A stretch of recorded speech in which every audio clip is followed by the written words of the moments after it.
Live हो गया। हम्म।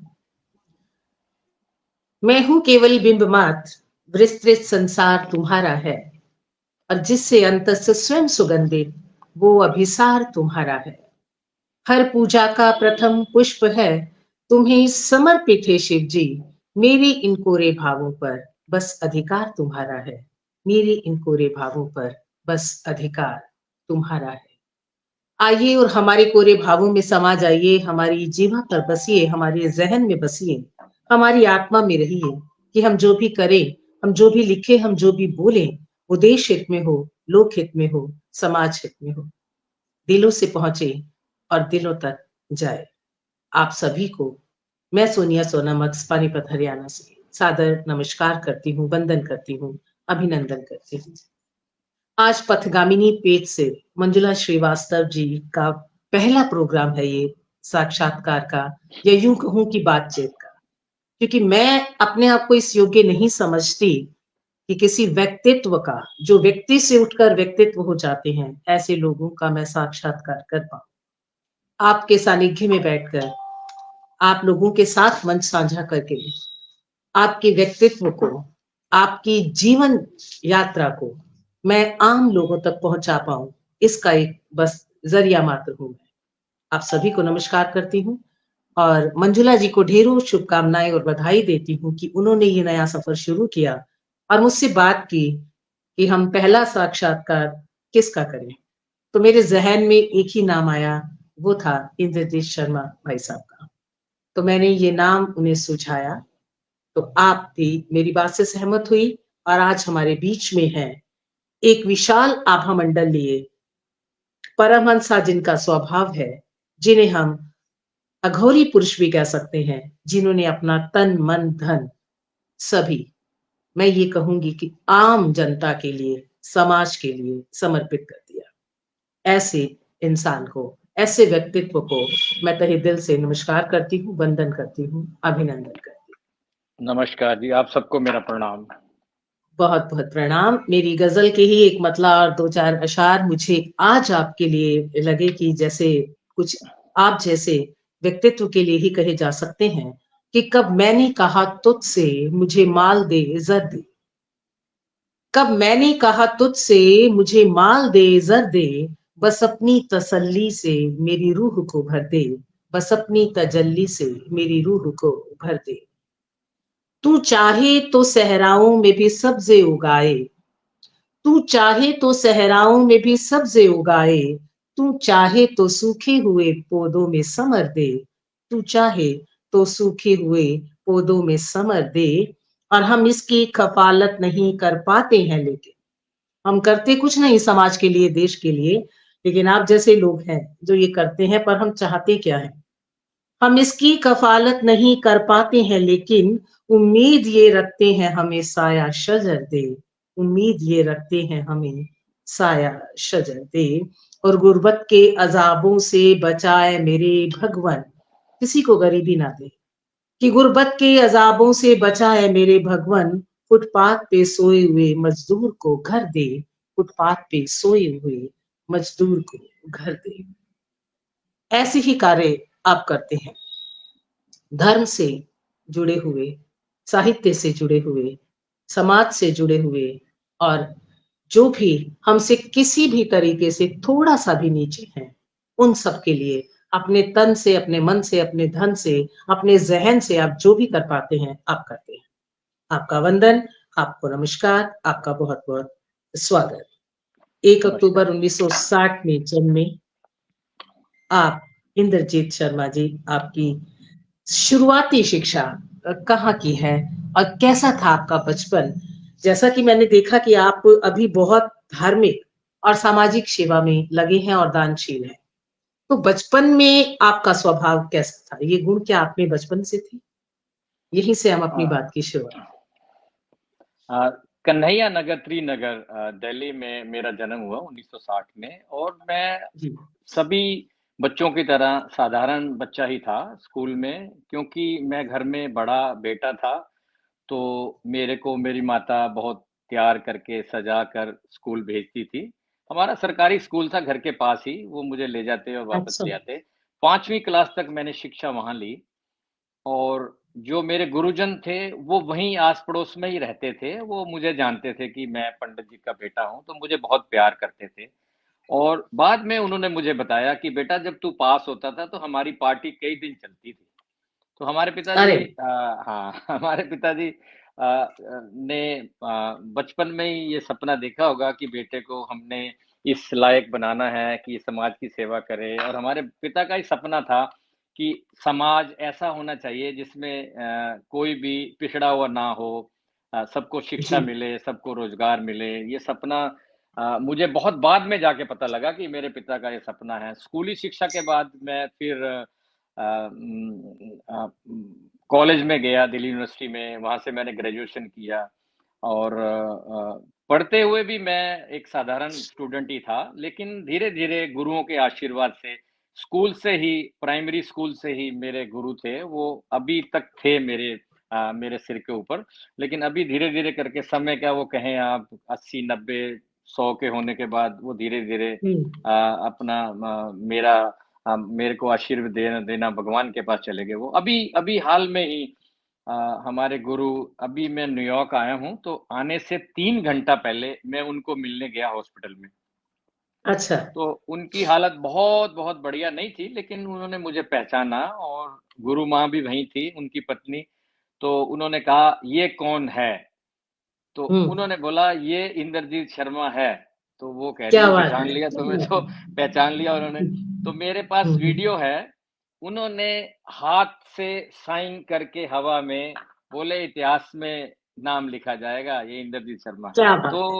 अच्छा, वो दुनिया से जाते हुए भी मुझे ऐसा आशीर्वाद दे गए कि मेरी आँखें भर आई।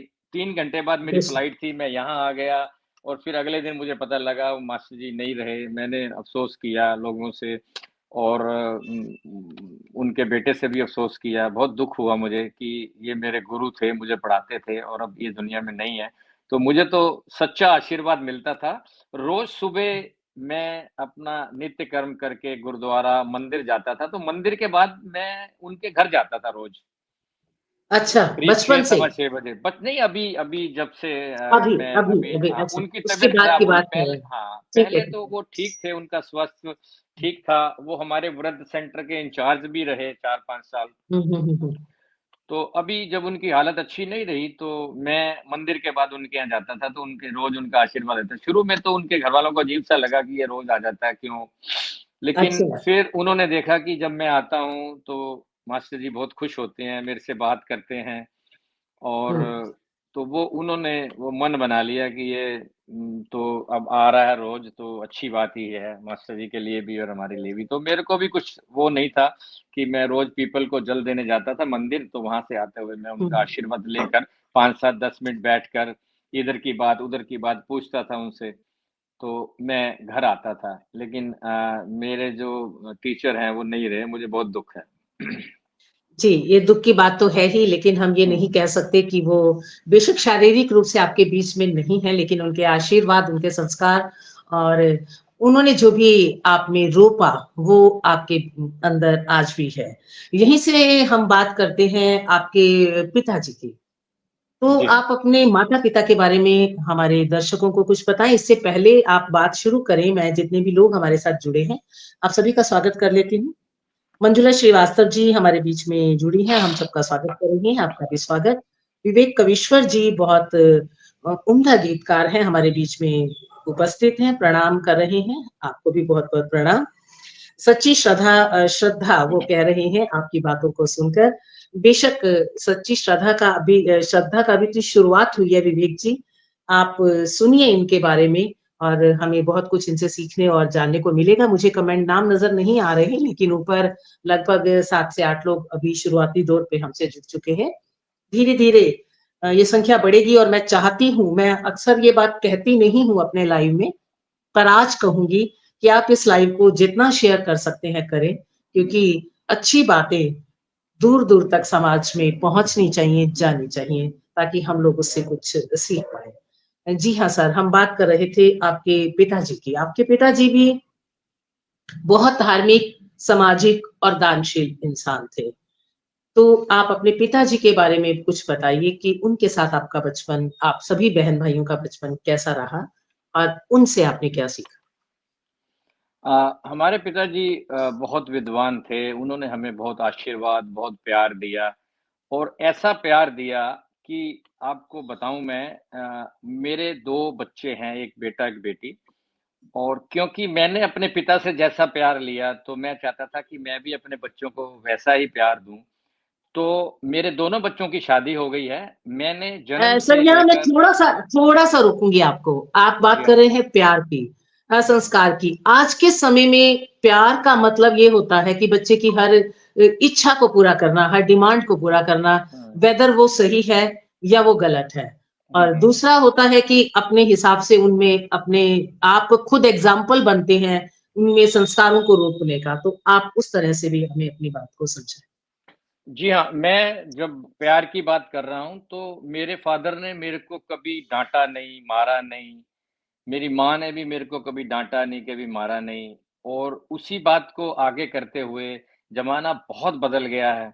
मैंने अपने दोनों बच्चों को उनकी शादी हो गई है, ये रिकॉर्ड है कि मैंने कभी दाँत नहीं भींचे, उनको मारने की तो क्या बात बात छोड़ें है! आप, उनको डाँटा भी नहीं कभी। और यही हुँ, बात मेरी पत्नी पे भी लागू होती है कि मैंने अपनी पत्नी को भी कभी डाँटा नहीं, कभी गुस्से नहीं हुआ, नाराज़ नहीं हुआ। तो ये मुझे अपने माता-पिता से ही विरासत में मिला कि ऐसे करना चाहिए। अभी मैं बात करता हूँ पेरेंट्स से तो वो कहते हैं जी बहुत मुश्किल है कि बिना डाँटे-पीले बच्चों को हुँ, पालना, हुँ, पढ़ाना, कहना, मनवाना।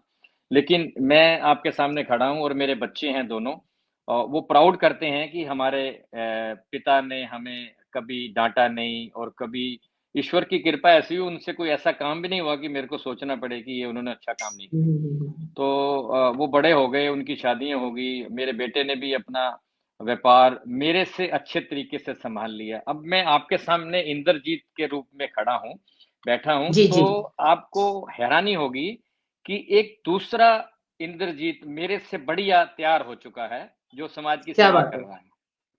हुँ, जो समाज की सेवा कर रहा है अभी यहाँ न्यूयॉर्क में भी, इंडिया में भी, अभी वो लोग इंडिया गए हुए हैं और कल ही हमारे वृद्ध सेंटर में सुंदरकांड का पाठ था, तो मेरा बेटा हुँ, वहाँ 2 ढाई घंटे बैठा और उसने पाठ गाया, सब लोग हैरान हो गए कि ये बंदा तो लग ही नहीं रहा कि ये विदेश से आया है और हुँ, विदेशी हुँ, नागरिक है और हुँ, ये हुँ। हमारे साथ गा रहा है, तो वृद्ध बहुत हैरान हुए। लेकिन मेरा बेटा आर्य समाज स्कूल से पढ़ा है और संस्कृत और हवन और ये सब वो विधिवत जानता है। तो मेरे लिए बहुत खुशी की बात है कि जो चीज़ें मैं जानता हूँ या मैं कर रहा हूँ, मेरा बेटा स्वाभाविक से कर रहा है, उसको सिखाना नहीं पड़ा और सेवा तो भावी आपके मेरे से भी ज़्यादा हो गई है। माता-पिता पहले से ही सक्षम थे मतलब पैसे के को लेके अगर हम बात करें क्योंकि पैसा एक बहुत ज़रूरी चीज़ है जिसके ज़रिया बनता है वो समाज सेवा का या दान करने का। हमारे पास कुछ है तभी हम उसे आगे बाँट सकते हैं।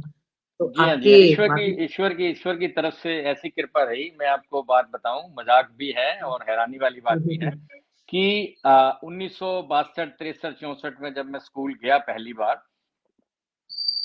तो मेरे को वो पहला दिन भी याद है, जब मेरे पिता ने जब मुझे स्कूल छोड़ने गए, जी, तो मुझे 10 पैसे दिए और स्कूल जी। में करीब 30-40 स्टूडेंट थे, तो वो हैरान रह गए कि इसके पिता ने 10 पैसे दे दिए। उस ज़माने हुँ, में हुँ। आधे पैसे हुँ, में हुँ, कुछ खरीद हुँ। सकते थे हम बाज़ार से, जी, कोई जी, सामान लेना चाहें जी। खाने की गोली, टॉफ़ी, चॉकलेट, तो वो हुँ, आधे हुँ, पैसे में हुँ। मिलती थी, 1 पैसे में 2 चीज़ें ले सकते थे आप। तो हुँ, हुँ। ईश्वर की तरफ से वो था और मेरे पिता मुझे घर पर पिगी बैंक के लिए पैसे देते थे, तो मेरी जी। माँ 2 ढाई महीने में जब वो निकालती थी, तो आप हैरान होंगे कि हमारे काफ़ी सारे मकान थे, तो किराएदारों की फ़रमाइश रहती है, हमारा घर पुतवा दो, हमारे ये करवा हुँ, दो, हमारे वो करवा दो। हुँ। तो हमारी माँ वो पैसे इस्तेमाल कर लेती थी किराएदार अच्छा। को खुश करने के लिए भी तेरे को रंग करवा दूँगी मैं, ले तू रंग करवा ले हुँ, अपने 2 कमरों में, ऐसे करके। हुँ, तो वो हुँ। पैसे 100-200 रुपया होता था उस ज़माने में, तो वो काम आ जाता था वो। हुँ, हुँ, हुँ। मैं खर्च नहीं करता था, तो मेरे पिता को ये लगा कि ये तो बिल्कुल खर्च ही नहीं कर रहा, तो वो फिर बहुत खुले रूप से मेरे को 10-10, हुँ। 20-20 रुपए देने शुरू कर दिए। उस ज़माने में तो ₹1 की बहुत वैल्यू थी बहन जी 65 में, बहुत बहुत कीमत थी। बहुत बिल्कुल, वैल्यू थी। बिल्कुल तो सही। हमारे यहाँ हमारी माँ मिस्त्री लगा लेती थी जब मेरी गुल्लक खोलती थी, कि ये 200 निकला है तो ये खर्च कर दो इस मकान पे, ये इस किराएदार पे खर्च कर दो। तो ऐसे होता था। तो ईश्वर की कृपा थी, हमारे पिताजी भी लोगों की बहुत मदद करते थे, बहुत लोगों को उन्होंने घर दिया, ज़मीन दी, उनको सामान दिया घर बनाने के लिए। और वो तो ऐसा है कि कई किताबें लिखी जा सकती हैं, जो हमारे पिताजी समाज के लिए कर गए। और अरे वाह! मैं वो देखता था। फिर जब मेरा बेटा थोड़ा बड़ा हुआ, तो मेरा बेटा हमारे पिता के साथ ही रहने लगा, उनके रूम में ही। हुँ, हुँ, हुँ, तो हुँ। वो मुझे कहना नहीं पड़ा, वो सब वो बातें उसने सीख गए अडॉप्ट कर अपने ली। आप से हमारे ही। पिताजी कैसे व्यवहार करते थे लोगों से, समाज हुँ, से, हुँ, तो वो हुँ। सब सीख गया बिना सिखाए। तो ये और बहुत बड़ी बात है कि जो दादा के साथ रूम शेयरिंग हुई उसकी, तो हुँ, उनके जो गुण थे, उनके जो संस्कार थे, वो ऑटोमेटिकली कुछ तो जीन्स के द्वारा और कुछ हुँ, एक उदाहरण आप लोग बने अपने बच्चों के लिए, तो वो अपने हुँ, आप ही उनमें आ गई, ये बड़ी बात थी। तो आपकी माताजी ने किस तरह से आपके पापा का साथ दिया, आपके पिताजी का साथ दिया? क्योंकि मत अक्सर औरतों में ये बात हो जाती है कि अगर पुरुष ज़्यादा खर्चा करें किसी और के ऊपर, तो वो टोकते हैं या करते हैं। तो वो सामंजस्य कैसे बना रहा? हाँ, वो आसान नहीं था, लेकिन उसके विपरीत काम हो गया। हमारी माताजी का भी जी। स्वभाव ऐसा ही था। हुँ, हमारी हुँ, हुँ। माताजी की एक सहेली थी गाँव में, तो उसके सहेली के भाइयों ने अपनी बहन और अपने जीजा का कत्ल कर दिया। उनको अच्छा। तलवारों से मार दिया। पुराना ज़माना था जब बंदूकें ऐसे हुँ, नहीं था, हुँ। तो तलवारों से उन्होंने काट-वाट दिया, किसी कोई दुश्मनी की वजह से। तो वो एक लड़का जो हमारी माताजी की सहेली थी, उसका बेटा वहाँ अनाथ हो गया। हुँ, तो मेरी माँ का स्वभाव भी ऐसा ही था, तो मेरी माँ ने हमारे पिताजी को कहा और उस बेटे को यहाँ ले आए दिल्ली। उसको हुँ। पढ़ाया, लिखाया और उसकी अरे शादी भी वाह! की। तो उम, मेरी माता का स्वभाव भी ऐसा ही था, तो दोनों हुँ, का हुँ। फिर ऐसे विरोध नहीं हुआ आपस में। तो मेरी विरोध माँ नहीं भी हुआ। बहुत कुछ ये करना चाहती थी, जी। तो वो उन्होंने ये बहुत बड़ा काम किया, किसी अनाथ बच्चे को पालना पुराने हुँ, ज़माने में, हुँ। और अपने भी हुँ, 5 बच्चे हुँ। हों, तो आसान नहीं है अपने भी। बहन जी ये ना। अपने भी 5 बिल्कुल, बच्चे बिल्कुल हों, ऐसे। उसको पढ़ाया, लिखाया। और मुझे ध्यान आ रहा है, जब वो जवान हुआ, उसकी शादी की हुँ, बात हुँ। चली, तो हुँ, वो हुँ। उसने एक शब्द मेरी माता को कहा था, तो मेरे को लेकिन ध्यान है किसी वजह से। तो हुँ, वो बोला, हुँ। "मौसी, इंद्रजीत की तरह शादी करनी है मेरी आपने, कहीं ये सोचो कि मेरे अच्छा। माता-पिता नहीं है।" हुँ, तो हुँ, मेरी हुँ। शादी तो मेरी माँ ने ऐसे ही बहुत धूम-धाम से शादी उसकी करी। धूम-धाम से। शादी के बाद क्या भी वो बात! 4-5 साल हमारे घर में ही रहा, उसके बच्चे भी हुँ, हमारे हुँ, यहाँ ही हुँ। हुए। फिर उसने हुँ, अपना हुँ। मकान खरीद लिया, वो दिल्ली में ही रहते हैं अभी। तो हुँ। आसान नहीं है किसी के बच्चे को पालना, फिर उसकी शादी करना। तो मेरी माता ने भी ऐसे बहुत साहसिक कार्य किए हैं, जिनके ऊपर हमें बहुत फ़ख्र है। बेशक, बेशक ये फ़क्र की बात ही है और काफ़ी लोग आपकी इन बातों को सुन रहे हैं और उसकी अनुकरणीय उसे मान रहे हैं। मनोज मनु पराशर जी लगातार बहुत बेहतरीन, बहुत शानदार आयोजन आपने किया मंजुला जी ऐसा वो कह रहे हैं। प्रभात कुमार झा जी भी नमस्कार कर रहे हैं सभी को और मनोज मनु पराशर जी बोल रहे हैं सनातन धर्म की जय, ऐसा कार्य यही हो सकता है। नवीन कुमार झा जी बहुत तारीफ कर रहे हैं, विवेक अविश्वर जी कह रहे हैं कि यही आपका बड़प्पन है और बहुत सुंदर संस्कार आपके अंदर हैं। ये सारी सभी लोग आपकी इन बातों को अनुकरणीय मान रहे हैं। बहुत धन्यवाद। तो आप सभी का बहुत-बहुत धन्यवाद। आप जैसा कि अभी आप बात कर रहे थे कि आप 5 बहन-भाई हैं। तो एक बार मेरे भाई डॉक्टर हैं, तो एक बार हमारी इसी बात पे थोड़ी-सी बातचीत हो रही थी, बहस हुई कि जीन्स या संस्कार, माहौल, किस चीज़ का बच्चे पे ज़्यादा असर होता है? तो मैंने बोला मेरी बात ये थी कि भई संस्कार और हमारा हम जो माहौल बच्चे को देते हैं, उसका भी असर होता है। लेकिन एज़ ए डॉक्टर उसका बार-बार यही कहना था कि नहीं जीन्स से ज़्यादा इफ़ेक्टिव हो रहे हैं। मैं उसको समझाना चाह रही थी कि उसकी पेरेंटिंग में बहुत छोटा है मेरे से कि आपकी पेरेंटिंग में यहाँ कमी है, तो आप चाहो तो बदल सकते हो। तो आपको क्या लगता है ऐसे में कि जैसे आप 5 बहन-भाई थे, तो संस्कार जो आस-पास का माहौल किसी ने ग्रास्प कर लिया जिसने उसके पास आ गया या जीन्स तो सभी के पास सेम थे, माता-पिता तो आप पाँचों के एक ही थे। तो आप सभी बहन-भाइयों में क्या होता है? ऐसा है जी, मेरा मानना है कि हम अपने पूर्व जन्म के कर्मों से, संस्कारों से अच्छे घर में जन्म लेते हैं। जी। लेकिन अ, हमारे कुछ कर्म ऐसे होते हैं जो हमें अच्छे घर में तो ले जाते हैं, लेकिन हम हम्म, वैसा नहीं बन पाते जैसे हमारे माता-पिता हैं। तो जी। हम 5 भाई-बहनों में 1 बहन के साथ मेरे विचार बहुत मिलते हैं, जो अभी भी हमारे साथ ही हम्म, हैं। तो हम्म, जीव जो है वो अपने पूर्व जन्म के उससे ही वो काम करता है और वो सोचता है कि बेशक, मैं ठीक कर बेशक। रहा हूँ।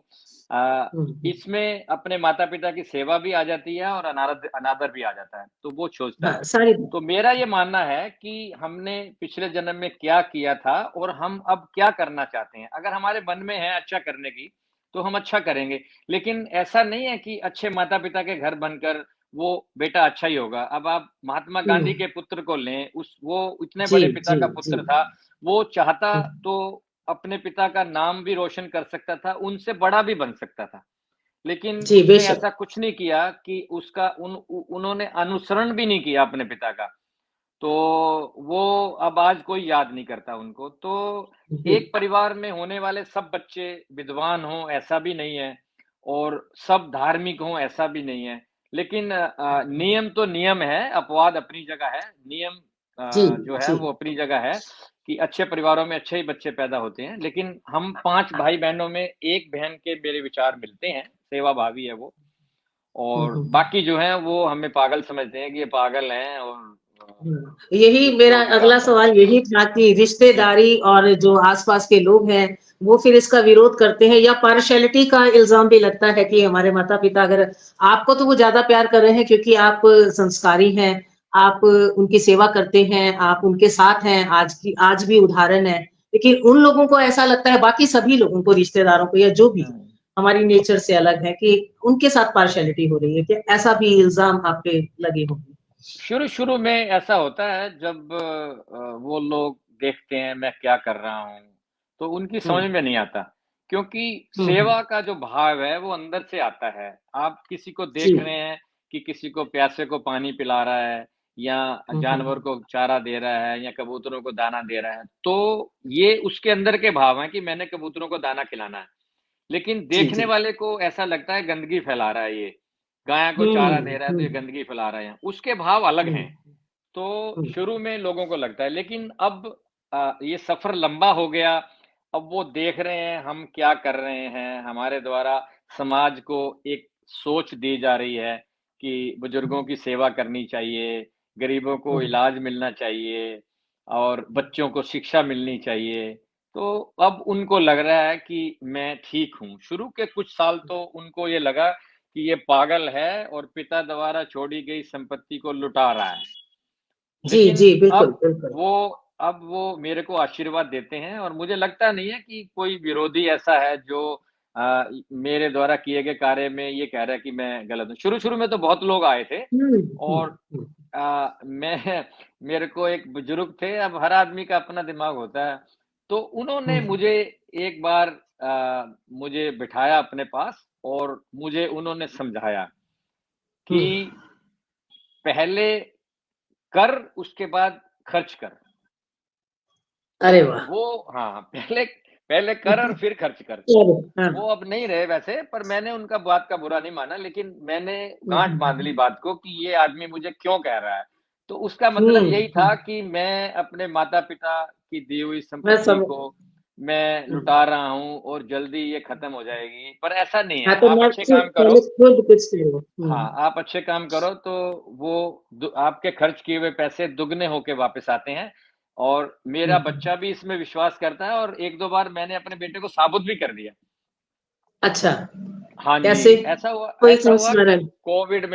कोविड में यहाँ एक विद्वान थे तो उनकी पत्नी का देहांत हो गया।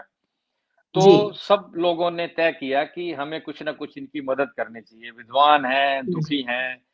हुँ, तो हुँ, सब लोगों ने कुछ थोड़ा बहुत उनको दिया, इकट्ठा किया। तो हुँ, हुँ। उसमें ऑनलाइन ही पैसे इकट्ठे हुए काफ़ी, करीब $2 लाख।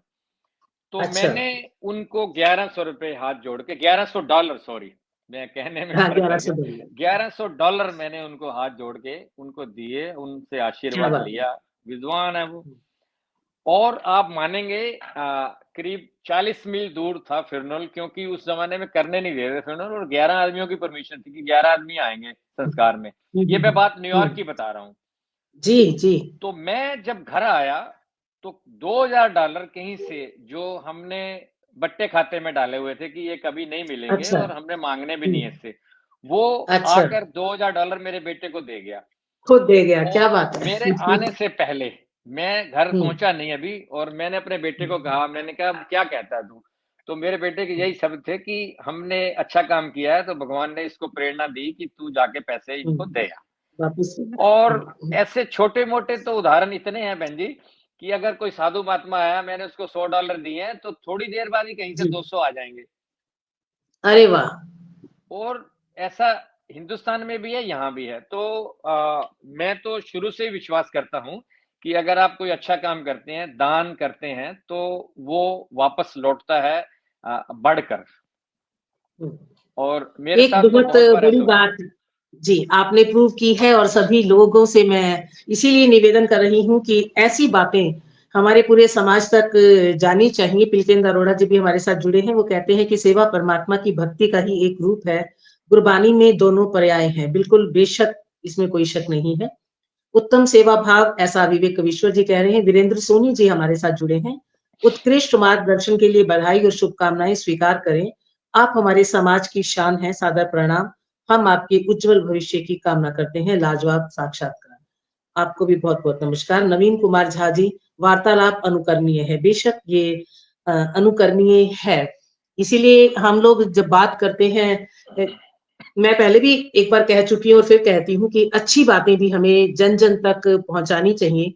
यही मॉरल एजुकेशन है, यही बातचीत है। ये जो बातें हमारे, ये ऐसे ऐसे साक्षात्कार या ऐसी बातचीत जब आप शेयर करेंगे और ज्यादा लोगों तक पहुंचेंगी, तो कहीं ना कहीं उनके मन में ये भावना जगेगी। यही सत्संग है असलियत में, हकीकत। जब हम अपने खुद के उदाहरण देकर कुछ करते हैं, आपके लिए आपके माता पिता आपके उदाहरण बने, और आप अपने बच्चों के लिए उदाहरण बने कि जो उन्होंने घर में देखा उसको उन्होंने अपनाया। जब आपकी शादी हुई, मैं यहीं आती हूँ फिर, तो आपकी पत्नी भी किसी दूसरे घर से आई थी। वही सवाल फिर मेरा होता है, किस्मत से ठीक है आपके मम्मी और पापा के, आपके माता पिता के जो विचार थे वो मिल गए। तो आपने अपनी पत्नी के सामने पहले अपना ये स्वभाव रखा कि मैं ये सब करने वाला हूँ, तो आपका मुझे इसमें साथ देना होगा, या वो भी बाय नेचर आपके घर में आकर आप लोगों जैसी हो गई? ऐसा हुआ, मैं बहुत लकी रहा हर मामले में, हर जगह। अरे मेरी पत्नी का चुनाव मेरी माता के द्वारा किया गया। मेरी माता ने उनका जी। घर परिवार देखा और तय हो गया था कि शादी यहीं करेंगे। और उनको भी ये कर दिया था, उनको भी पता लग गया था कि मैं अपने माता-पिता का आज्ञाकारी हूँ और मैं आ रहा हूँ। मैं न्यूयॉर्क में था जब, तो मैं गया तो एकदम ही विदिन 1 महीने के अंदर-अंदर हमें जो वो रिश्ता भी हो गया और सब सेरेमनी वगैरह हो गई, शादी भी हो गई। तो मेरी जो सासू माँ थी, वो जो एक उम्र के बाद जो है ना, ईश्वर की तरफ से एक नज़र में जो है, भगवान ने जो औरतों को ये दिए हुई है कि वो अपनी नज़र से देख लेती हैं आदमी के बारे में कि बेशक, ये ये कैसा बड़ी है। बात कही। एक हुँ। एक उनको पता लग जाता है। तो और फिर अब उन्होंने बेटी देनी थी तो आस-पड़ोस, अगल-बगल से भी उन्हें पूछा गया कि मैं कैसा हूँ, क्या करता हूँ? बेशक, तो बेशक, बेशक। उनको जो रिपोर्ट मिली तो वो रिपोर्ट उनके काम की थी कि ये बच्चा अच्छा है। तो हुँ, हुँ। मेरे माता के द्वारा ये चुनाव किया गया था। तो शादी होने के बाद में तो काफ़ी दिन खुशियाँ चलती रही। हमारे पिताजी भी बहुत खुश हुए, हमारी माताजी भी बहुत खुश हुई। तो सबसे बड़ी बात ये हुई हमारे यहाँ कि शादी होने के बाद में मेरे पिता द्वारा तो काफ़ी सारी संपत्ति जो थी, वो मेरी पत्नी के नाम कर दी गई कि ये हमारी अब अरे! ये मालकिन है, छोटी मालकिन है। तो हुँ, एक बहुत बड़ी ज़िम्मेदारी मेरी पत्नी को मिल गई। और फिर जी। हम कुछ प्रॉपर्टी अगर लेते थे, तो वो मेरी पत्नी के नाम से लेते थे। तो ये भी एक बहुत बड़ी ज़िम्मेदारी बात थी प्लस कि मैं विश्वास भी मिला उन्हें कि मेरे पे हाँ जी, विश्वास हाँ जी। किया जा तो रहा है ये ना? भी वो मिला, बड़ी फिर बात है। ज़िम्मेदारी हुँ, बढ़ गई। फिर वो हुँ, ईश्वर की तरफ से उनको ये प्रेरणा हुई कि मैं जो कर रहा हूँ, वो अच्छा कर रहा हूँ। कई बार ऐसे होता है कि पत्नी को लगता है कि मैं, मेरा मेरा परिवार, मेरी माँ, जी, मेरा बच्चे, कई बार जब जी। ऐसे आ जाता है मेरा, जब मेरा हुँ, तेरा आ हुँ। जाता है तो फिर प्रॉब्लम वहीं खड़ी होती है। जब वहीं खड़े मेरा हो। नहीं आता तो नहीं होती। तो एक बहुत बड़ी बात ये हुई वैसे मेरा विचार यही था कि विदेश में अच्छा नहीं है और मैं वापस हिंदुस्तान आऊँगा। शादी से जी। पहले और शादी के बाद तक यही विचार था मेरा कि मैं वापस आऊँगा। अब यहाँ में हमने बिज़नेस अपना एस्टेब्लिश कर लिया है, हमारा काम चल रहा है और मेरी आवश्यकता नहीं है। हुँ, लेकिन हुँ। यहाँ पर भी मेरे बुजुर्ग दोस्त और बुजुर्ग ही कहूँगा मैं, उम्र तो उनकी मेरे से 40 साल, 50 साल ज़्यादा ही थी। तो वो हुँ, भी हुँ, अभी हुँ। गुज़रे हैं, तो मेरे को उन्होंने समझाया कि बेटा जब आपको वेल्थ आ रही हो, तो आपको उसको रोकना नहीं चाहिए। जैसे चल रहा है हाँ। थोड़ा समय ऐसे चलाओ, आपको जाना चले जाओ, कोई बात नहीं, कोई नहीं रोक रहा आपको। हुँ, आपने खुद निर्णय लेना है कि मुझे यहाँ नहीं रहना। लेकिन अभी आपका काम बहुत चल रहा है, चरम सीमा पे जा रहा है, तो आप अभी ऐसे में छोड़ कर ना जाओ, थोड़े समय आप रुको। तो मेरे एक दोस्त के पिता थे, वो मेरे दोस्त भी थे, मेरे अंकल भी थे, तो उन्होंने मुझे समझाया, कुछ और लोगों ने मुझे समझाया, तो मेरी समझ में ये बात आ गया कि थोड़ा समय और रुकना चाहिए। लेकिन वो थोड़ा समय करते-करते वो 25 साल निकल गए, थोड़े-थोड़े में ही। अच्छा। हुँ, हाँ, हुँ, हुँ, हमारी हुँ। वेल्थ बढ़ती गई। हुँ, हम हुँ। यहाँ पर व्यापार करते थे, तो व्यापार चल रहा था। हमारी पत्नी हुँ। जब आई तो व्यापार और चल गया। तो हुँ, एक हुँ, जीव हुँ, घर में हुँ। आता है, तो उसका लक भी साथ में आता है। उसकी किस्मत तो साथ आती है। जी। जी हाँ, तो वो हमारा चल गया। उधर मेरे पिताजी दिल्ली में ही थे, तो वो कुछ खरीदते थे तो मेरी पत्नी के नाम से खरीद लेते थे, तो इससे मेरी पत्नी भी खुश होती। तो और उनका हुँ। परिवार बहुत खुश होता था कि हुँ, हमारी हुँ। बेटी को इतने अधिकार मिल गए वहाँ जाकर जी, कि जी। वो निर्णय ले सकती है और हुँ, मालकिन का हुँ। दर्जा बहुत आसानी से नहीं मिलता किसी घर में बहू को नहीं ये मिलता, जाकर। ये बड़ी बात थी, ये बड़ी बात थी घर में, ये बहुत अच्छी बात जो आपके माता-पिता ने की और ये मैं कहना चाहूँगी जितने भी लोग हमारे साथ जुड़े हैं, तभी मेरा बार-बार यही कहना है कि ये जो छोटी-छोटी बातें हम यहाँ से निकालते हैं, हम खुद इसी उम्र में आ चुके हैं, अब हम सास-ससुर बन चुके हैं कुछ लोग और कुछ बनने वाले हैं। तो इस तरह से अगर हम किसी को थोड़ा-सा भी सम्मान देंगे आने वाली लड़की को, थोड़ा-सा प्यार देंगे, थोड़े से अधिकार देंगे, तो वो अपने आप हमारी हो जाएगी। जी सर। मेरी पत्नी को कभी ये लगा नहीं कि ये मेरे पिता हैं, उनके पिता नहीं हैं। मेरी जी। पत्नी को अगर कोई तकलीफ होती, खाँसी-जुकाम ये वो, तो मेरे फ़ादर एकदम दवाई ला के देते। जी। और मेरी पत्नी को ये कभी लगा ही नहीं कि ये मैं अपना घर छोड़ के इस घर में आ गई हूँ। हुँ, हुँ। और उनके परिवार के भी जितने सदस्य थे, उनको भी मान-सम्मान। अभी हमारे समाज में कह देते हैं कि जब बहू है, वो मालकिन है या वो जी, सब जी। कुछ है। लेकिन हुँ, मैंने हुँ। देखा है 50-50 साल तक सास बहू को चाबी नहीं देती घर की सारी। नहीं देते, तो नहीं देते। वो नहीं देती, लेकिन मेरी माता ने तो शुरू में ही जो सारी ज़िम्मेदारी, पैसों का लेन-देन, आना-जाना वो मेरी पत्नी के हाथ में दे दिया, तो ये भी फ़र्क पड़ा।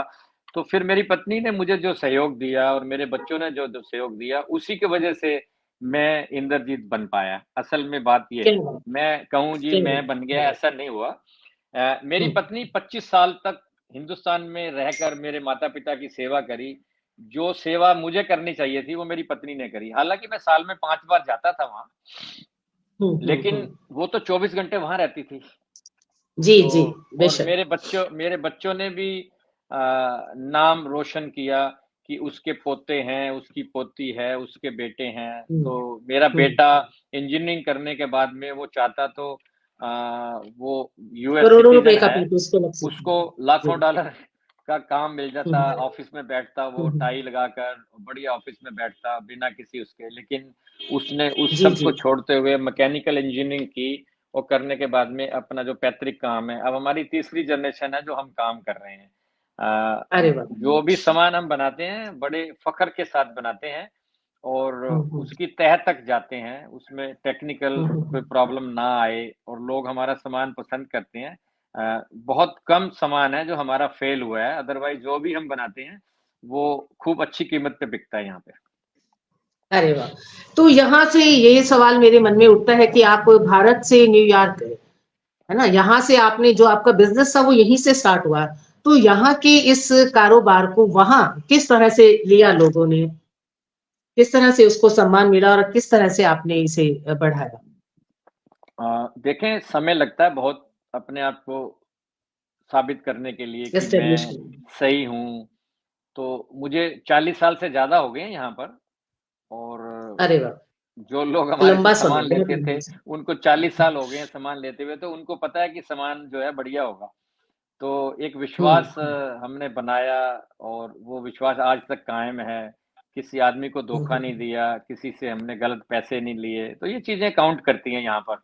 हम किसी को सामान नहीं, दे रहे लेकिन हैं। हमने तो ये सुना है, मैं तो जॉब में हूँ, लेकिन हमने ये सुना है कि बिज़नेस, जैसे मेरा बेटा है, वो बिज़नेस करना चाहता है, हमारे घर में सभी जॉब में हैं, लेकिन वो हुँ, एक अलग दिशा पे जाना चाहता है।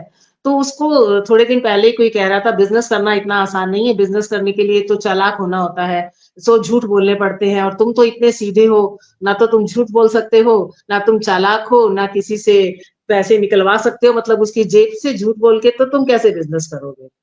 तो आप में तो ये एक भी गुण नहीं है, तो आप इतने सक्सेसफुल बिजनेसमैन कैसे हैं? ऐसा है जी, मैं आपको बताऊँ मेरे को 40 साल से थोड़े ज़्यादा हो गए यहाँ पर और मेरे द्वारा बहुत लोगों को करोड़पति यहाँ बनाया गया। ईश्वर ने मुझे बोला कि इस आदमी की हेल्प करो। मैंने उसकी हुँ, हेल्प करी, बहुत लोगों को व्यापार कराया, लोगों को घर ले दिए, पेट्रोल पंप ले दिए, क्या जो बात है। मोटल होते हैं वो ले दिए, बहुत लोगों की हेल्प करी। तो घूम फिर के बात यही आती है बहन जी, ये चीज़ें हुँ, आपकी आप जो कह रहे हैं वो भी सही है, लेकिन ये भी हुँ, सही हुँ, है हुँ। कि ईमानदारी बहुत बड़ी चीज़ होती है। बचपन में मुझे एक वाकया याद आ रहा है, मैं आपको सुनाऊँगा तो आप हैरान हो जाएँगे।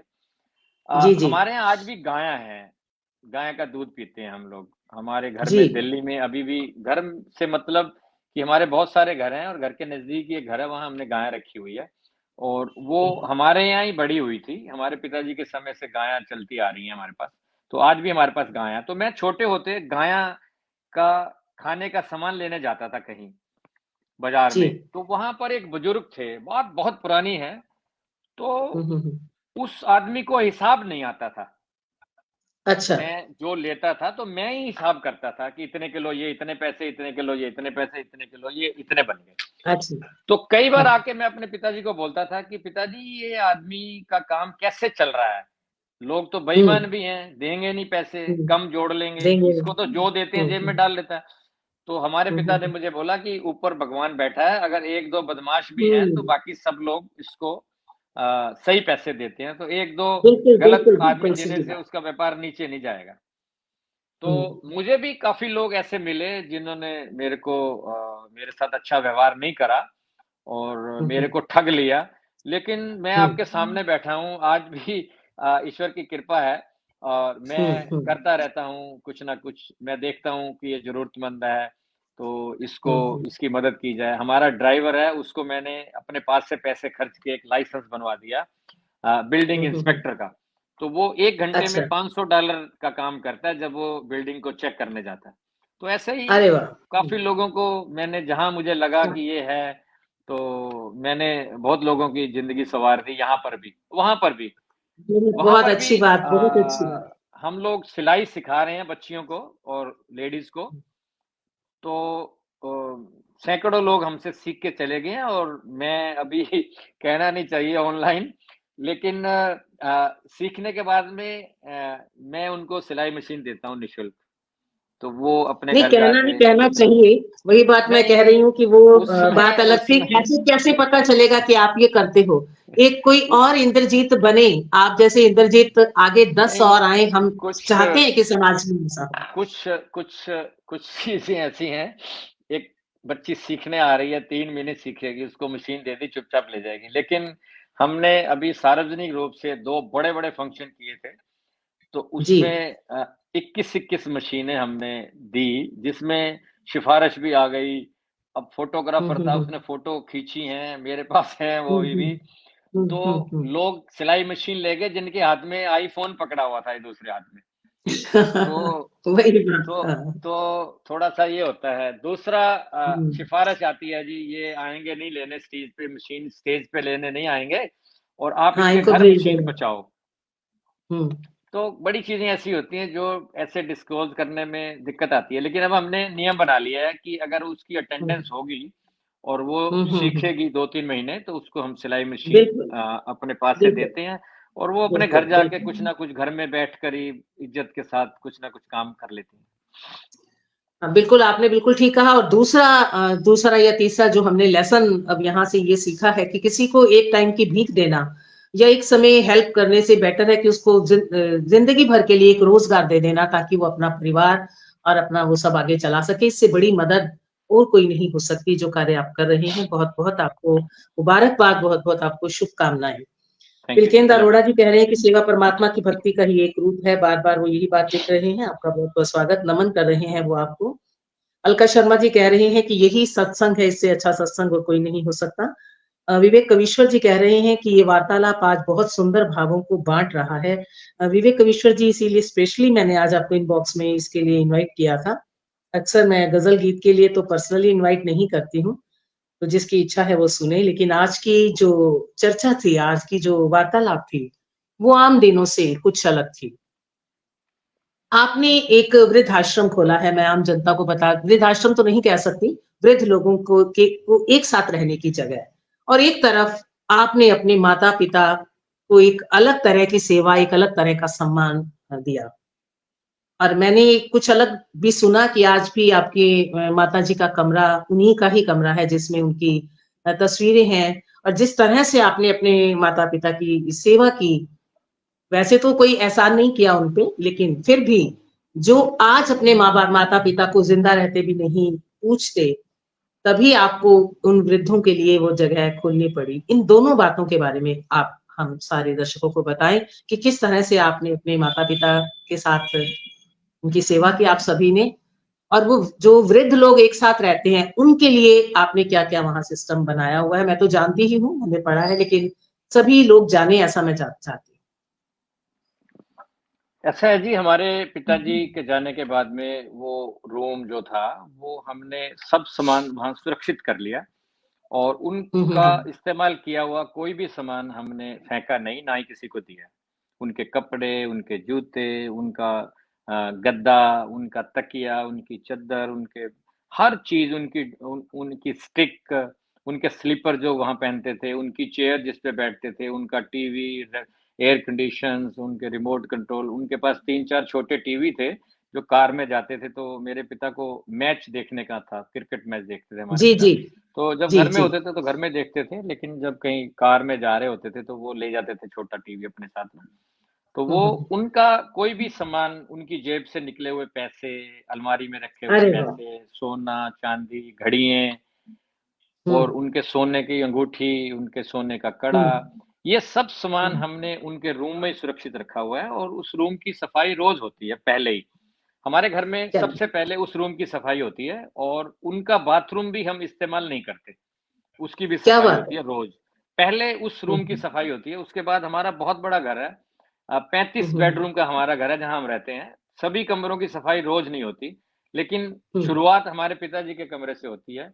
तो हमारे पिताजी का कमरा साफ होता है, उसके बाद दूसरे कमरे साफ होते हैं। तो उस कमरे में हमारे पिताजी ने अंतिम साँस ली थी। जी, मेरी जी। गोदी में उनका सिर था, मैं उनसे बात कर रहा था, जब हुँ, हुँ, उन्होंने अंतिम साँस ली और जब वो अंतिम श्वास उन्होंने छोड़े, तो वो मेरी कान में आज भी वो आवाज़ है, क्या आवाज़ आई थी। और मेरी गोदी में उनका सिर था, मैं उनसे प्यार कर रहा था, उनसे बात कर रहा था जब वो भगवान के पास गए हैं। तो वो कमरा जी। हमने सुरक्षित कर लिया, अब वहाँ पर मैं सुबह-शाम रोज़ धूप करता हूँ। उनके बड़े-बड़े चित्र लगवाए हुए हैं वहाँ पे हमने और अरे आर्टिस्ट वाह! से हमने उनके बड़े सुंदर चित्र बनवाए हैं। तो हुँ, हुँ, वो कई बार बहुत बड़े-बड़े विद्वान भी उस कमरे में आए हैं। एक बार एक बहुत बड़े सन्यासी वहाँ आए और हुँ, कमरा हुँ, देख के वो चकित हो गए। लेकिन हुँ, मेरे बेशक। सामने ही उन्होंने टीवी के ऊपर एक उँगली घुमाई। हुँ, तो उँगली घुमा के मुझे बोले, "इंदरजीत, टीवी की स्क्रीन भी साफ होती है रोज़, इस पे धूल नहीं है।" तो मैं हैरान हो गया कि बताओ सन्यासी का दिमाग कहाँ चला गया कि ये कहाँ देखा जाए चला? कि सच में सफाई होती है या ये फिर कह ही नहीं रहे हैं। होती है। तो मैं वहीं हुँ, था, मेरे को बोले भी टीवी की स्क्रीन भी रोज़ साफ होती है। तो मुझे बड़ा अच्छा लगा, उन्होंने मुझे आशीर्वाद भी दिया और जो भी लोग आते हैं, हमारे पिता का कमरा देखते हैं, तो भाव-विभोर तो हो ही जाते हैं वो। उनका मन भी बेशक हम करता है सुनते कि हो रहे हैं। माता-पिता की सेवा करें। लेकिन मैं एक बात और कहना चाहता हूँ कि ईश्वर ने हमें भाग्य में लिखा है कि हम अपने माता-पिता की सेवा करेंगे, तो बिना लिखे हुए हम सेवा नहीं कर सकते।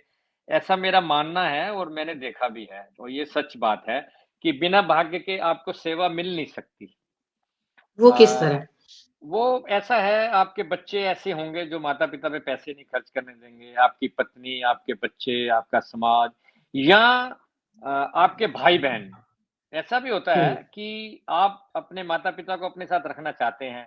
अब 5 भाई हैं, वो पाँचों कहेंगे भी आप रखोगे तो जायदाद आप ले लोगे, इसीलिए आप नहीं रखोगे हम्म अकेले। ये सबके पास हम्म घूमेंगे। तो हम्म बड़ी चीज़ें ऐसी हैं जो हमारा समाज और समय, वातावरण के हिसाब से चलती हैं, तो सेवा भाग्य से ही मिलती है।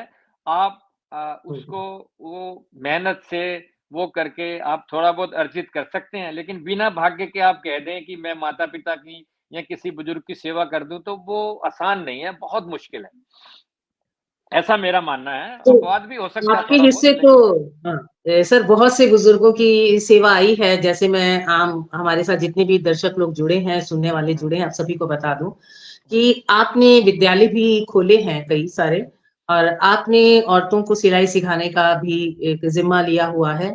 और इसके साथ साथ एक ऐसा एक जगह बनाई हुई है जहाँ बहुत से वृद्ध लोग एक साथ रहते हैं, जहाँ उनका जन्म दिवस भी मनाया जाता है। और वो किस तरह से सर वहाँ होता है, आप हमें बताएं, हमारे इन सभी सुनने वालों को, कि वो भी सभी कैसे माता पिता की तरह ही हैं आपके, किस तरह से आपने उनके लिए ये सेवा भाव हुँ। रखा है। हमारे पिता के जाने के बाद में मेरी माता ने मुझे इशारे में बताया कि ये सब ऐसे ही रहेगा जैसे चल रहा है। जी। तो मैं तो बहुत आज्ञाकारी पुत्र था, मैंने अपनी माता को विश्वास दिलाया। मैंने कहा अम्मा जो जैसे है ऐसे ही रहेगा, हम कुछ बदलेंगे नहीं पैसों के लिए या कमाई के हुँ, लिए। तो एक हुँ, जगह थी जहाँ पर हमारे पिताजी बैठक थी हमारे पिताजी की घर के बाहर। तो जी। वहाँ लोग आते थे, ताश वग़ैरह खेलते थे और हँसी-मज़ाक करते थे। तो हमारे पिताजी भी सुबह 1 आध 2 घंटे, फिर दोपहर को, फिर शाम को बैठते थे, ताश भी खेलते थे, मज़ाक करते थे, टीवी वग़ैरह भी देखते थे। तो उनके जाने के बाद में मेरी माता द्वारा जब कहा गया, तो फिर मैंने उसका थोड़ा-सा विस्तार कर दिया जी। और वहाँ पर मैंने हमारे पास बड़ा हॉल था, तो वहाँ पर मैंने सभागार बना दिया एक। तो जी। वहाँ पर हमारे पास 250 मेंबर हैं, जो मेंबरशिप फीस नहीं है, लेकिन रिकॉर्ड के लिए नाम वगैरह, एड्रेस वगैरह, फ़ोन नंबर सब हुँ, हैं हुँ। हमारे पास। तो 250 मेंबर हैं उस वृद्ध सेंटर के। क्या तो बात है! वहाँ पर हम ताला नहीं लगाते, हमारा गार्ड है, हुँ, तो सुबह हुँ, वो हुँ। 2 डोर लगे हुए हैं मतलब उस सभागार के वैसे 8 डोर हैं, लेकिन अच्छा। हाँ जी, वो एक शीशे का डोर है, उसके आगे रोल डोर है, शटर।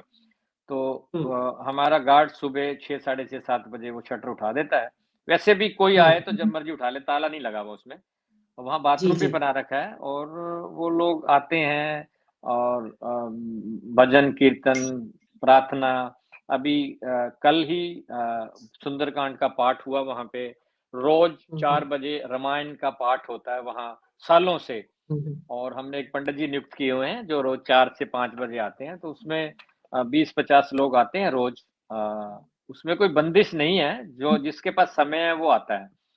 और ऐसे ही आर्य समाज पद्धति से हवन हमारे पिताजी ने शुरू कराया था, तो वो हम जी। हर सैटरडे को वहाँ उस वृद्ध सेंटर में हर सैटरडे को हवन होता है, जिसमें सब लोग क्या आते बात हैं और कोई पैसे, चंदा-वंदा ऐसा कुछ नहीं है कि ये देना पड़ेगा, वो लेना पड़ेगा, ऐसा कुछ नहीं है।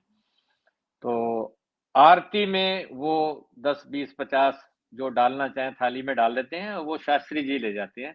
हम उनको जी, महीने जी। का देते हैं, शास्त्री जी को भी और पंडित जी को भी हुँ, वहाँ हुँ। आने के लिए। सैलरी के जैसे भी। मानदेय हाँ। देते हैं उनको, हाँ जी। तो ये बना हुआ है। इसके अलावा मैंने एक और जगह खरीदी है, लेकिन अभी हमें हमारा खुला निमंत्रण है कि कोई रहना चाहे तो रह सकता है। ये सभागार के अलावा हमारे पास जगह है वहाँ पर 10, 20, 30 लोग रह सकते हैं, वो भी हमारे अच्छा। सामने ही है बिल्कुल।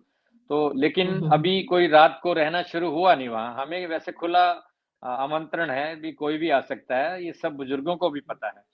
और कई क्या बुजुर्गों ने तो अपने बच्चों को गुस्से से कह भी दिया ऐसा कि हुँ, हुँ, मेरे हुँ, पास हुँ। जगह है रहने के लिए, ऐसा नहीं है आप हाँ, सोचो, हाँ। तो अच्छा व्यवहार करो। और हुँ। कई बुजुर्ग तो मेरे से इतनी उनकी तालमेल बैठ गई कि उन्होंने हुँ, अपने हुँ। बच्चों को धमकी लगा दी कि मैंने ये जी। मकान इंद्रजीत को बेच दिया है। आप मेरी सेवा अच्छा। नहीं करते, तो मैंने मकान इंद्रजीत को बेच दिया। तो वो हम्म। भागे-भागे मेरे पास आए कि भाई अरे साहब वाह, आपने क्या किया? बहुत हम अच्छी कहाँ बात। रहेंगे? ये वो। हम्म। फिर मैंने उनको प्यार से हम्म। कहा, मैंने कहा, "भई ऐसा कुछ नहीं है, आप अपने माता-पिता की सेवा करो, वो यही चाहते हैं और मैं मकान नहीं खरीदूँगा, आप वहीं रहेंगे, लेकिन आप उनको अच्छे से खाना खिलाओ।" तो अच्छे वो से रखे। बुजुर्ग, मैं नाम नहीं लूँगा, लेकिन वो बुजुर्ग ने बहुत बढ़िया कोठी बनाई अपने लिए, अपनी जवानी के टाइम हम्म। में। मैं छोटा-सा होता था, हम्म। मैं देखता था, उन्होंने बहुत हम्म। बढ़िया मजबूत कोठी बनाई हम्म। और अंतिम समय में वो कोठी की गैलरी में ही रहे 10 साल। तो मुझे कई बार हैरानी होती है रानी कि होती है, वाकई। वाकई। हाँ, कई बार हैरानी होती है कि आपने ये कोठी अपने लिए, अपने बच्चों के लिए बनाई, लेकिन बच्चों ने आपको बाहर गैलरी में, जो कोठी के दोनों तरफ जगह होती है ना, वहाँ आपकी चारपाई डाल दी। तो बिल्कुल। कई बार हैरानी होती है, लेकिन बहुत कुछ नहीं किया जा सकता। अब यही है कि हम उनको कहेंगे कि हमारे यहाँ आ जाओ, वो हम्म। दुनियादारी, शर्म कह लो, लेकिन कई लोग आने को तैयार भी हैं, लेकिन अभी हमारे यहाँ रात को कोई रह नहीं रहा। हमने अपना इंतज़ाम रखा हुआ है और वहाँ भी जी, ताला नहीं बहुत लगा अच्छी हुआ। है। वहाँ भी आपने वहाँ भी भोजन ताला का नहीं लगा। प्रबंध किया, वही ईश्वर का एक जरिया आप बने हो ना। वो कहते हैं कि छत मिल गई, खाना मिल गया और कपड़े मिल गए, ये तीन चीज मिल गई इस दुनिया में रहने के लिए, जमीन पर तो ये तीनों चीजें ही इंपॉर्टेंट है। और जी उसका हाँ, आप एक जरिया बने हो, आप बहुत खुशकिस्मत हो कि आपका भाग्य अच्छा है या पूर्व कर्म ऐसे अच्छे थे। और अब भी आप उतने ही अच्छे कर्म कर रहे हैं कि आने वाली जिंदगी, आने वाला जो भी आपका जन्म होगा, उसमें भी आप ऐसा ही कुछ करेंगी। बहुत-बहुत सौभाग्यशाली हैं आप। और एक और बात मैं दर्शकों तक अपने पहुँचाना चाहती हूँ, कि आपने अपने पिताजी के नाम पे तिलक राज शर्मा स्मृति शिखर सम्मान एक रखा हुआ है। और इस बार भी ये सम्मान आपने संतोष चौबे जी को ये सम्मान मिला है। इस सम्मान के बारे में आप हमारे जानने वालों को कुछ बताएँ? मैं जब छोटा था तो हमारे पिताजी के एक मित्र थे, अब नहीं रहे, श्री मुरारी लाल त्यागी जी। जी। उनके 11 स्कूल थे दिल्ली में और सभी रिकॉग्नाइज़ थे, अपनी बड़ी-बड़ी बिल्डिंगें थी, कई-कई एकड़ की। तो जी, जी। मेरे को बचपन में वो हमारे पिता को बोलते थे कि इंद्रजीत को कहो हमारे पास आया करे। तो वो हुँ, हुँ, हुँ। लाइक कॉन्वेंट स्कूल था, पब्लिक स्कूल, तो मैं वहाँ जाता था, रोज़ मुझे वो पढ़ाते थे, ऑफ़िस में ही, प्रिंसिपल ऑफ़िस में। तो बड़ा प्यार करते थे। तो धीरे-धीरे समय बदलता गया, मैं बड़ा हो गया, मैं पढ़ के विदेश आ गया, लेकिन मेरा संपर्क उनसे रहा। तो मेरे पिताजी के जाने के बाद में श्री मुरारी लाल त्यागी जी ने हमारे पिताजी के नाम पर एक पुरस्कार शुरू किया और वो जी। पहला पुरस्कार उन्होंने श्री बाल स्वरूप राही जी को दिया। अरे वाह! जो जो 11,000 रुपए नकद था और जी। उसमें एक मेडल था सोने का और एक हुँ, सर्टिफिकेट था और क्या बात! श्रीमती सविता चड्ढा जी उनको दिया। तो जी, ये दिल्ली हिंदी भवन में हुआ। तो उस समय जो दिल्ली की चीफ मिनिस्टर थी शीला दीक्षित जी, उन्होंने ये जी। सम्मान सविता चड्ढा जी को दिया। मेरे पास पिक्चर भी है, हुँ, हुँ, वीडियो हुँ। भी है। तो जी, जी। श्री त्यागी जी ने वो पुरस्कार शुरू किया और 1-2 साल वो अपने द्वारा आयोजन करते रहे समारोह। उसके बाद हुँ, फिर हुँ। त्यागी जी का स्वास्थ्य अच्छा नहीं रहा, तो हुँ, मेरे हुँ। को उनकी सेवा का भी मौका मिला। हमारे यहाँ भी रहे बहुत अरे समय वाह! वो। जी हाँ, तो वो उसके बाद फिर मैंने शुरू कर दिया। तो अभी तक करीब 500 विद्वानों को हम ये पुरस्कार दे चुके हैं। क्या बात!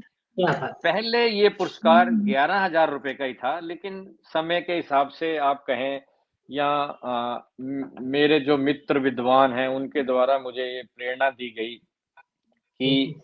11,000 रुपया बहुत बड़ी रकम नहीं है। पुरस्कार को हुँ, अगर हुँ। आपने बड़ा और वो विशाल करना है, तो राशि बढ़ाई जाए। तो पिछले हुँ, साल हुँ। फिर मैंने निर्णय लिया, तो ये पुरस्कार अब जो है वो 1,01,000 रुपए का है। क्या बात है! तो क्या श्री बात! संतोष चौबे जी बहुत बड़े विद्वान हैं, उनकी 6 यूनिवर्सिटी हैं और समाज के लिए शिक्षा के जगत में अभी बहुत बड़ा काम कर रहे हैं। जो लोग उनसे परिचित हैं, उनको मालूम है कि जी। वो क्या कर रहे हैं। सरकार के द्वारा भी ऐसा बड़ा आयोजन नहीं किया जा सकता, जैसे कि सरकार के बिल्कुल। पास तो करोड़ों, अरबों रुपए हैं, वो भी नहीं कर हुँ। सकते। लेकिन श्री चौबे जी हर साल बहुत बड़ा भव्य आयोजन करते हैं और अभी 55 देशों से विद्वानों को उन्होंने निमंत्रण दिया, वो लोग आए और उनका सेवा भाव देखने वाला था। तो क्या बात। सौभाग्य से मुझे 2019 में भी जाने का मौका मिला और मैं अभी भी गया था। तो हम सबके द्वारा निर्णय लिया गया कि श्री चौबे जी को ये सम्मान दिया जाए। तो ये सम्मान श्री चौबे जी को दिया गया 2023 का पुरस्कार।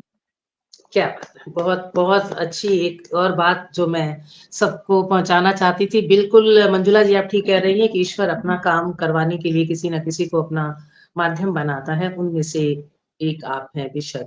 और इसके लिए नेक नियत का होना, संस्कारों का होना और सबसे बड़ी बात है कि विनम्र होना बहुत ज़रूरी है। जैसा कि आपने बताया कि उन्होंने कभी अपनी पत्नी या अपने बच्चों पर भी अपना गुस्सा नहीं निकाला। हम अक्सर सुनते हैं कि इंसान एक जगह तो गुस्सा निकालता है, अगर वो घर में शांत है, तो वो अपने कलीग्स के साथ बाहर स्टाफ में वो अपना गुस्सा निकालता है।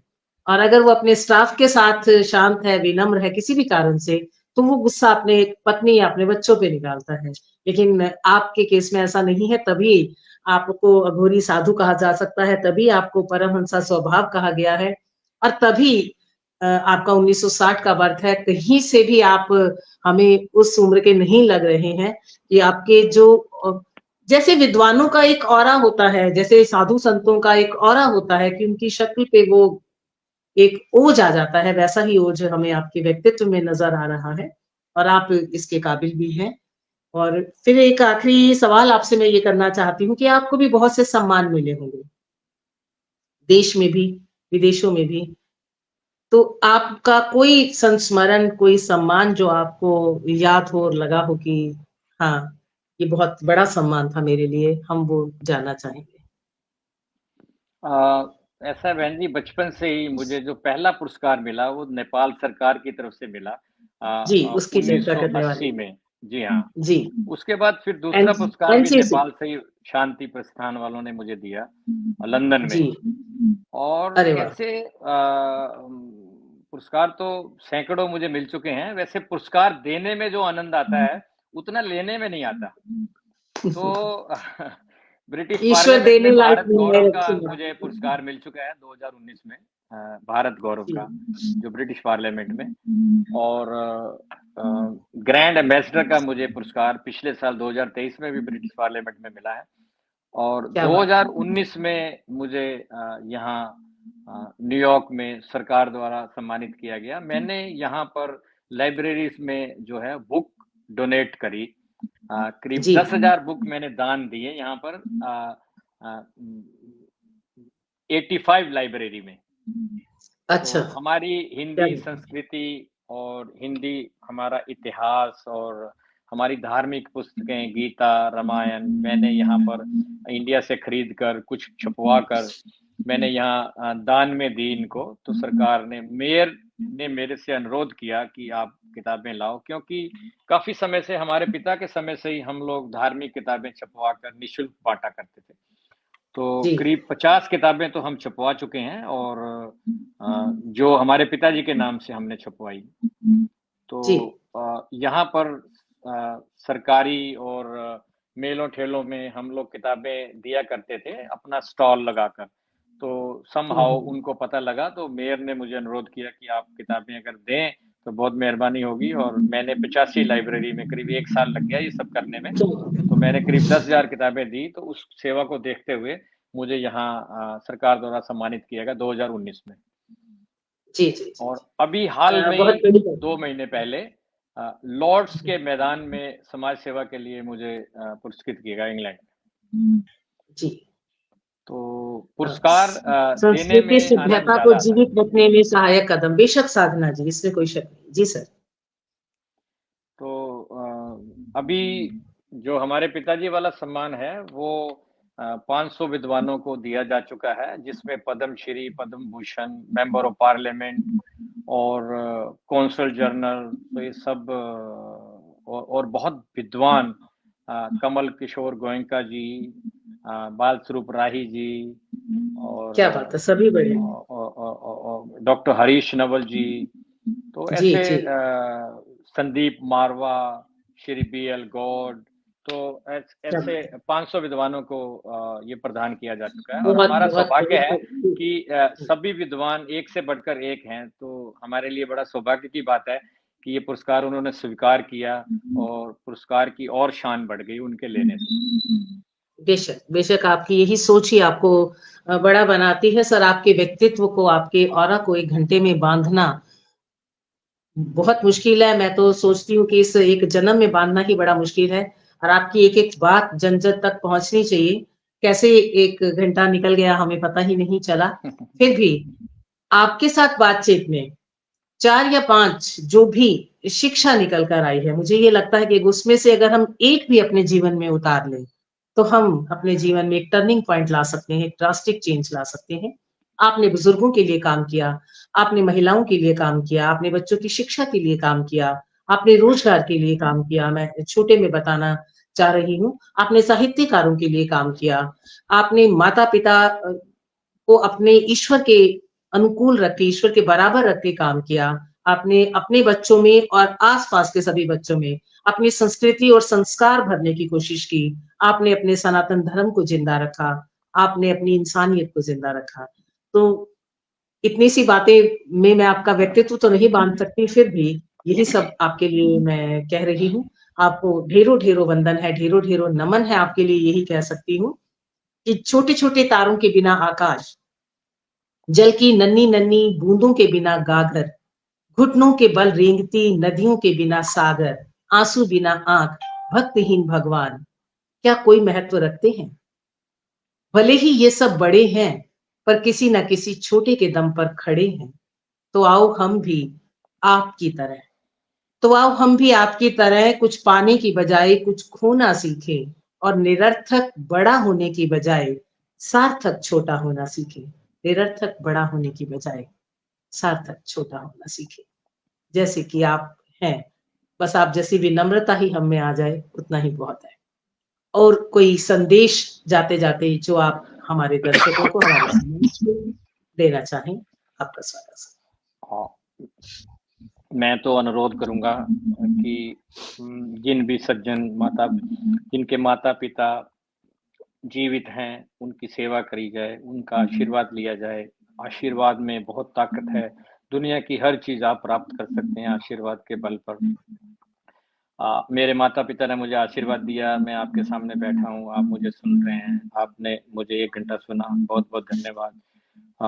फिर भी आपके मन में कोई शंका हो, आप आना चाहें तो मेरे पिता का कमरा देख सकते हैं, अमृत सेंटर देख सकते हैं। बेशक, मैं और बड़ी हमारे तमन्ना है पिताजी मेरी। ने भी अपनी पवित्र कमाई से हरिद्वार में एक धर्मशाला का निर्माण करवाया। हमारे पिताजी जी, के समय में वहाँ रहना निःशुल्क था। उनके जाने के बाद में हमने भोजन भी निःशुल्क कर दिया। अब वहाँ कोई जाए क्या तो वो रह भी सकता है और भोजन भी निःशुल्क है उनके लिए।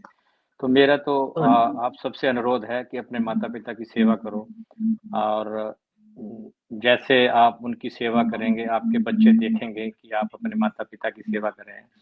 आपके सिर्फ़ बच्चे आपकी सेवा। आपसे भी ज़्यादा आपकी सेवा करेंगे। मेरा ये क्या बात अनुरोध है, आप करके देखें। बहुत-बहुत धन्यवाद। है। बहुत-बहुत नमस्कार, आपका बहुत धन्यवाद, आपको सादर नमस्कार, वंदनीय नमस्कार, हैं आप हम सबके नमस्कार, लिए। और जितने नमस्कार, भी लोग नमस्कार। लगातार हमारे साथ 1 घंटे तक जुड़े रहे, आप सभी का बहुत-बहुत शुक्रिया, बहुत-बहुत अभिनंदन, बहुत-बहुत नमन। और इस लाइव को जितना आप शेयर करें, उतना हमारे समाज के लिए बहुत अच्छा है। आप सभी को नमस्कार करती हूँ। नमस्कार, शुभ नमस्कार, रात्रि, फिर मिलेंगे किसी और दिन, नमस्कार, किसी और दिन से। नमस्कार। जय हिंद, जय भारत, जय श्री राम।